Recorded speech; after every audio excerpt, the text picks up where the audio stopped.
नमस्कार मु शकुंतला मिश्र प्रभाती महापात्र पंडांक भरोसा प्रभा चैनल को आपण मानकु स्वागत।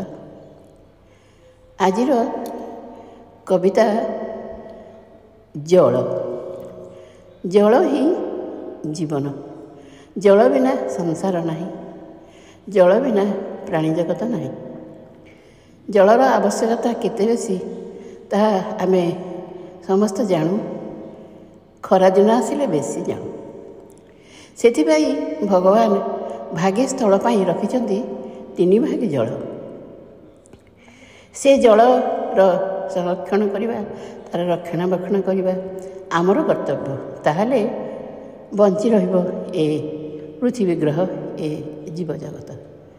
सेही जल उपरे मोर ए कविता। कवितार शीर्षक जल।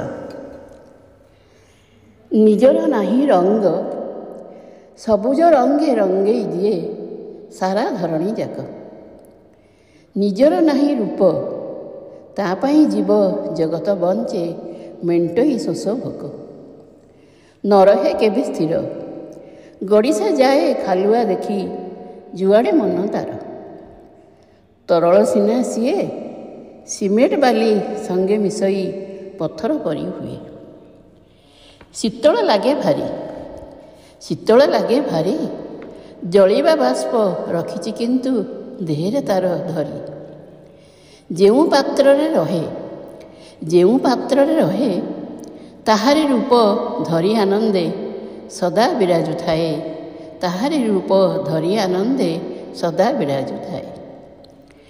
आकाशे छोट बिंदु, से आकाशे छोट बिंदु होइछि पुणी मिसी मिसिका मरते महासिंधु। होइछि पुणी मिसी मिसिका मरते महासिंधु। निर्मल रहे जेबे जीवन दान करई सिए सचराचर भवे। निर्मल रहे जेबे जीवन दान करई सिए सचराचर भवे। सेपरा अटे जल, सेपरा अटे जल ताकु निर्मल रखिले आमे से रखे आम प्राण। ताकु निर्मल रखिले आमे से रखे आम प्राण। सी तो अटे जल, सी तो अटे जल। धन्यवाद। मु शकुंतला मिश्र।